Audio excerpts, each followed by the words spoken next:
कैलास मानसरोवर यात्रा। तिब्बत प्राचीन काल से भारतीय मनीषा और अध्यात्म का संगी रहा है। इसका नाम संस्कृत त्रिविष्टप से निकला है, जिसका अर्थ 3 स्वर्ग बताया जाता है। ऋग्वेद में त्रिविष्टप का उल्लेख मिलता है। तिब्बत की भाषा भोट प्राकृत और पाली से निकली और वहाँ की चिकित्सा पद्धति शुद्ध आयुर्वेद है। तिब्बत में बौद्ध मत का प्रचार गुरु पद्मसंभव और आचार्य शांत रक्षित द्वारा 7वीं शताब्दी में किया गया था। चीन ने तिब्बत हड़प कर पूज्य दलाई लामा की संपूर्ण धरोहर मिटाने का प्रयास किया। वहां गांवों के नामों का चीनीकरण किया तथा लाखों हान लोगों ने मुख्य भूमि से तिब्बत में बसाकर जनसंख्या बदल दिया। कैलास मानसरोवर विश्व की सबसे सुंदर और सबसे दुरूह तीर्थयात्रा है। दिल्ली से लगभग 865 किलोमीटर दूर यह क्षेत्र अत्यंत सुंदर, अवर्णनीय प्राकृतिक सुषमा युक्त मार्ग वाला है, जहां से ओम पर्वत के भी दर्शन होते हैं। ये यात्रा उत्तराखंड के धारचूला, गाब्यांग, गुंजी, लिपुलेख से गुजरते हुए 27 दिन में पूरी होती है। दूसरा मार्ग नाथुला सिक्किम से होकर है। ये सारा पथ गाड़ियों से तय किया जा सकता है, जबकि पहला मार्ग आधा पैदल आधा गाड़ियों से है। नेपाल होकर भी यात्रा होती है, जिसमें काठमांडू से लासा हवाई मार्ग और फिर गाड़ियों से काठमांडू से कैलास आना जाना हेलीकॉप्टर या सड़क मार्ग से होता है। यात्रा मार्ग में धारचूला से आगे सैकड़ों प्रपातों का दूधिया जादू, हरियाली के 1000 रूप और नबी ढांग में ओम पर्वत जैसे चमकदार पर्वत शिखर पर ऐसा हिमनद बना है जो ठीक ओम के आकार का है। यात्री ये दृश्य मंत्रमुग्ध हो देखते ही रह जाते हैं।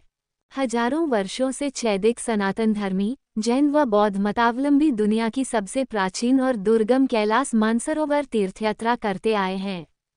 इस यात्रा का उल्लेख महाभारत में भी है। प्रथम जैन तीर्थंकर ऋषभदेव का निर्वाण स्थल यही अष्टपाद नामक स्थान पर है, जो कैलास पर्वत के पादप बिंदु पर है। स्वामीनारायण संप्रदाय के संस्थापक नीलकंठ वर्णी फरवरी 1793 में कैलास यात्रा पर आए थे। गुरु नानक भी इस यात्रा पर गए थे। लेह के पास गुरु नानक की यात्रा से जुड़ा गुरुद्वारा पत्थर साहिब भारतीय सेना की देखरेख में है। एक समय था जब कैलास यात्रा पर जाने वाले अपना श्राद्ध तर्पण करके जाते थे, क्योंकि ऐसा विश्वास नहीं होता था कि लौट कर आएंगे।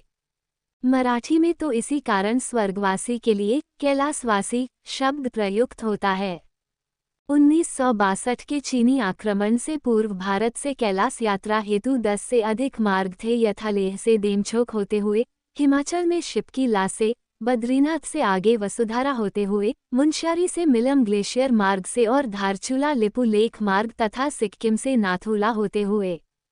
1962 के युद्ध के बाद चीन द्वारा भारतीय मार्गों से यात्रा बंद कर दी गई, जो अटल जी के प्रयासों से 1981 में पुनः प्रारंभ हुई, जो वर्तमान दशक में गलवान में चीनी हमले के बाद 2 वर्ष तक बंद रही और इस वर्ष फिर से शुरू हुई। हजारों वर्ष से अधिक समय से चल रही यात्रा एक अमित देश में है, जिसने अब पहली बार मानसरोवर में स्नान प्रतिबंधित कर दिया है, प्रदूषण रोकने के नाम पर की, और वहां का केवल 10 लीटर जल लाने की अनुमति दी है। यह ऐसे ही है जैसे प्रदूषण के नाम पर हरिद्वार अथवा प्रयाग संगम में स्नान प्रतिबंधित कर दिया जाए। मानसरोवर का वर्णन हमारे आदि ग्रंथों में मिलता है। रामायण, महाभारत, सभी पुराणों विशेषकर स्कंद पुराण में इसका सुंदर वर्णन है। बाणभट्ट की कादंबरी, कालिदास जी के रघुवंश और कुमार संभवम, संस्कृत और पाली के बौद्ध ग्रंथों में भी इसका सुंदर वर्णन है।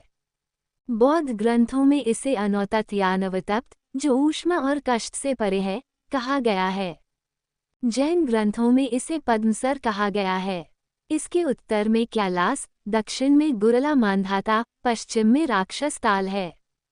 मानसरोवर की लहरें काफी तेज होती हैं, पर पानी इतना निर्मल है कि तल के पत्थर साफ चमकते हैं। प्रसिद्ध सन्यासी वैज्ञानिक स्वामी प्रणवानंद उत्तर प्रदेश के तत्कालीन राज्यपाल डॉ.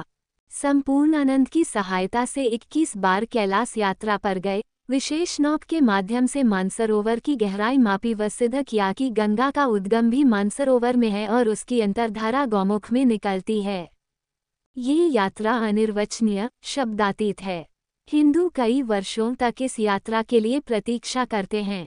कैलास मानसरोवर संसार का सबसे बड़ा जलोद्गम क्षेत्र है। यहाँ से सतलज, कर्नाली, सिंधु, मेकांग गंगा का पूर्वी एशियाई अपभ्रंश ब्रह्मपुत्र निकलती हैं।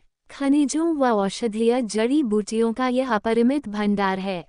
भयंकर शीतकाल दिसंबर से मार्च में वैदिक सन्यासी बर्फ ढके मानसरोवर पर चलते और एक वस्त्र में वहां साधना करते देखे गए हैं। नेपाल मार्ग से भी बड़ी संख्या में यात्री जाते हैं और अब चीन ने मानसरोवर के निकट गुनसा हवाई अड्डा बना दिया है, जिस ओर से बीजिंग लासा होते हुए लिपुलेख मार्ग को 27 दिन से प्रत्येक यात्री को प्रायः 200 किलोमीटर और नाथुला मार्ग कुल 12 दिन की यात्रा से 35 किलोमीटर पैदल ट्रैकिंग करनी पड़ती है। मध्य मार्ग में भी यात्रियों की स्वास्थ्य जांच होती है और कई बार अस्वस्थ पाए गए यात्री बीच से ही वापस भेज दिए जाते हैं। हर वर्ष मई में विदेश मंत्रालय को आवेदन दिए जाते हैं। लॉटरी से नाम चयन प्रक्रिया होती है। फिर दिल्ली में आईटीबीपी द्वारा स्वास्थ्य जांच सही होने पर ही आवेदन स्वीकार होते हैं। दोनों मार्गों से केवल 750 यात्रियों को जाने की अनुमति मिल पाती है, 250 उत्तराखंड से और शेष 500 नाथुला मार्ग से। 1992 में कुल 25,000 रुपये चीनी वीजा एवं व्यवस्था शुल्क सहित खर्च होते थे, जो अब बढ़कर 2.5 से 3 लाख रुपये प्रति यात्री हो गए हैं। उत्तर प्रदेश, मध्य प्रदेश, तमिलनाडु जैसे कुछ राज्य अपने राज्य के कैलाश यात्रियों को अनुदान भी देते हैं। दिल्ली सरकार द्वारा आवेदक यात्रियों के दिल्ली प्रवास में आवास की सुविधा दी जाती है। इसे अटल जी के प्रधानमंत्रित्व काल में तत्कालीन मुख्यमंत्री साहिब सिंह वर्मा द्वारा प्रारंभ करवाया गया था। कैलाश पर्वत के दर्शनों तक पहुंचना स्वप्नवत ही प्रतीत होता है। आज तक किसी भी राज्य सत्ता ने कैलाश पर्वत पर धार्मिक श्रद्धा के सम्मान स्वरूप आरोहण की अनुमति नहीं दी है। तिब्बती बौद्ध तो श्रद्धा की साक्षात प्रतिमूर्ति होते हैं, जो कैलाश और मानसरोवर की दंडवत परिक्रमा करते हैं।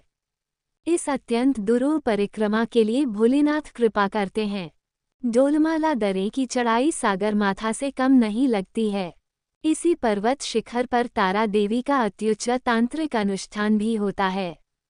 यहीं से आगे गौरीकुंड के दिव्य दर्शन होते हैं।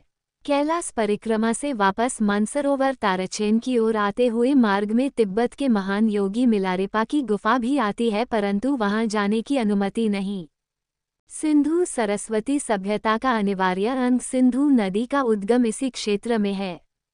2 पहाड़ियों के बीच स्फटिक सा निर्मल गहरे नीले रंग का जलाशय राक्षस ताल है, जिसे रावण हृद भी कहते हैं। इसका जल आचमन या स्नान के लिए उपयुक्त नहीं माना जाता और न यहाँ कोई पूजा होती है।